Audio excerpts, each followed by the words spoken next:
দেখেন বাদশা নন্দান, আমার জন্য আপনি কি আমার কি ব্যবস্থা করেছেন গো বাদশা নন্দান? আমি যে তোমাদের কোনো খারাপ ব্যবস্থা করতে পারিনি মা। আমার বাড়িতে যে ব্যবস্থা আছে এই ব্যবস্থা তোমাকে বলতে পারবো না মা। দেখেন বাদশা নন্দান, আপনার বাড়িতে কি এমন ব্যবস্থা আছে গো বাদশা নন্দান? আমার কাছে সেটা খুলে বলেন গো বাদশা নন্দান। আমার বাড়িতে সিদ্ধ সুখী 14 মণ ধান আছে। এই ধান যদি তুমি বাইরে দিতে পারো দেখেন গো বাদশা এই নন্দান, সব ব্যবস্থা আমার বাড়িতে নেই। আজকে আমার ধানকে মাছি পরে ধানকে মাছি বলে লড়াচড়ার শক্তি নেই, আমি লড়ে চড়ে বসি। আমি কেমন করে এই ওই কথা শোনার সঙ্গে সঙ্গে ও মা তুমি ধান খেয়ে দাও, তুমি হিল্লা দিলো আমরা তোমার ধান রেখে দেবো। তুমি দেশের দিন চাইলাও বাচ্চা দিন দাও। ঠিক আছে গো বাদশা নন্দান, আমি আপনার প্রস্তাবে প্রস্তুত হয়ে গেলাম গো বাদশা নন্দান। আরো দাসী বলো সালাম দাও, সালাম দাসী। এই দাসী আরো মা হারি আসো। এই 14 মণ ধান তোমরা বানো আর তুমি চাউল কিনে দিয়ে আসো, ধান কিনে দিয়ে আসো। হায় হায় ডাক্তার আমার তো আজ 5 দিন থেকে না খেয়ে থাকতে বলেছে আর বালে নিক খাইছে আমি এই 14 মণ ধান আমি কি করতে পারবো হুজুর? বাইরে বেরিয়ে দাসে আসো। এ মা একটু ভাবে ধানের বস্তাটা গুদাম ছিল মা পাখি কি করছে? মায়ের ভাবি মায়ের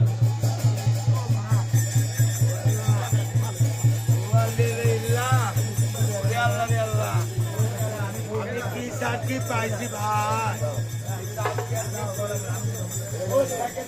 হ্যাঁ দিদিরা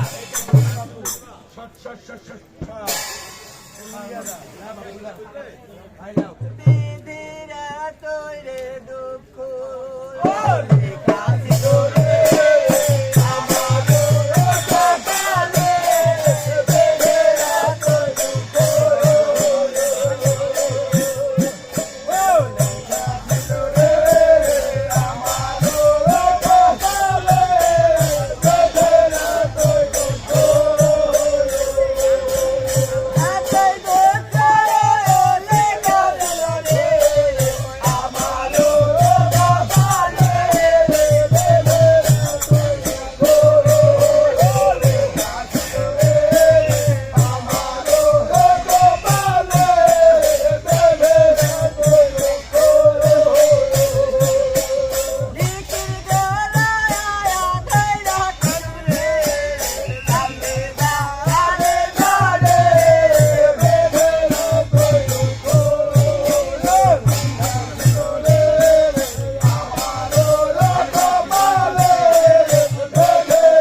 আর একটা ঘিস আর একটা পাকড় বাকি আছে মা।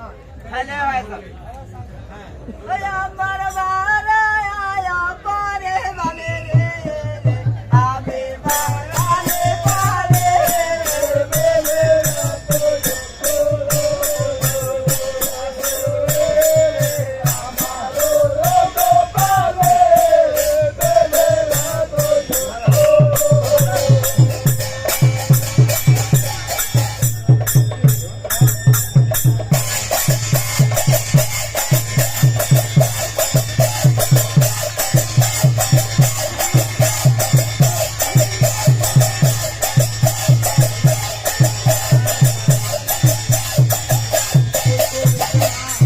আরে মা আমার ধান বানা হয়েছে মা হয়তো তুমি একটু আরে থামো। মা আমাকে খেতে দাও মা আচ্ছা আমরা ঘরে দিয়ে যাবো।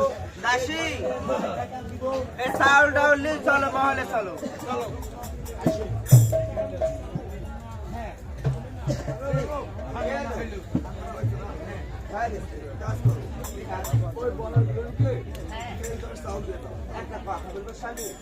এই ঘরের জিনিস এই বাইরে না দি বাইরের জিনিস ঘরে আনে উনি হয়তো ঘরও দেখবেন উপজেলা পাচ্ছে আরে ও মা আমাকে খেতে দাও মা এইসব মাগি যদি একটা সংসারে থাকি ওই সংসারটাই শেষ মাগি বলে শোয়াতে দি চাল দি আরে চাল কি আকাশ থেকে ভাত তরকারি করে বেশি হয়ে গেল জানি বলি চাল আমি কতখানি চাল দিব জানি আমার এই স্লিপা মোটর আমি এক মুঠ চাল দিব তোর বুদ্ধি সালু চাল মনে হয় বেশি হয়ে গেছে আমাকে যদি দে আর চালটা দাও শোয়া পা আরো কারো মা বিছে বেটা কালু রে কারোই তো না বেটা কালু রে শোনো বেটা একটা কাজ করো তো কি কাজ ওই যে আমার পুষ্কুনি আছে আছে ওই পুষ্কুনি ধারে সুন্দর করে একটা আঁকা করে আমি কিছু চাউল ডাউল একটা কলা আর কিছু করে দিছি ওই মহিলা তুমি রান্না করে খেতে বলো মাগো আজ দেখো ঝাঁকে মাছুরে ঝাঁকে মাছি পড়ে একটু লোড়ার শক্তি নেই সে লড়ে চড়ে বসে আজ কতদিন তিন সে খেয়ে খাওয়া দাওয়া নাই তার পেটে আর কেমন করি ওই মেয়েটা রান্না বান্না করবে গো মা আজ তোমরা যদি সেটি রান্না করে ভাত দিলে তাহলে মেয়েটা উত্তর বাড়ি খেতে রে মা। বেটা কোনদিন আমার এই দুই ভাত রান্না করে খেতে দেখেছো না তা দেখনি ওই মহিলা হিন্দু কি মুসলমান কি খ্রিস্টান আমরা কেউ জানিনি আমি কিভাবে ওকে রান্না করে দিব ওকে যা রান্না করে খেতে বলো আজ দেখো তোমার রঙে চঙ্গে বড় লোক তাই তুমি বলছো হিন্দু মুক্তি বৌদ্ধ খ্রিস্টান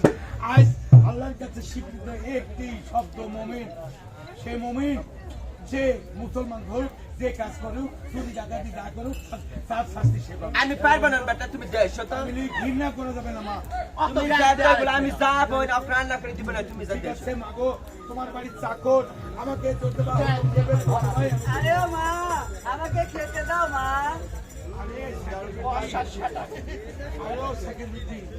এই যে বাপু থেকে এখানে এসো এইদিকে এসো আরে বাবা আসো বাপু এই যে এখানে বসো বসো এখানে এই যে আঁকা খুঁড়ি দিলাম এই যে চাউল দিলাম এই যে বাপু চাউল এটা কো চাউল আছে এর মধ্যে এটা কো চাইলে দেখ না ফাটপিনি ফাটি দেখ দেখবি রান্নার ব্যবস্থা করে ও শাকের বিটি ধারে পাবো এই দেখো চাটি পানিও এটা কো পানি আমি চাটি খড়ি এনে দিই দাদা আপনারাকে রুম করবে দাও কোটি পাবনি আর এই তো হাইরে পানার খড়ি লালার খড়ি লালার খড়ি রে ভাই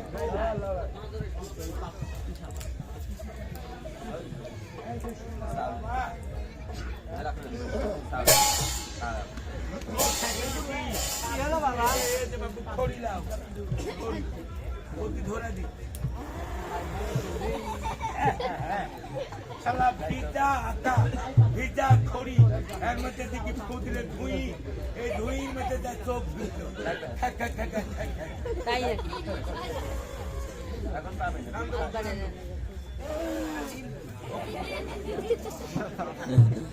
আরে ধূপ দিলে লিপি যাবে রে এমন ধূপ চিটারি একবারে রজন বেচছে শালা দোকানদার ধূপ খাই এমনি এসো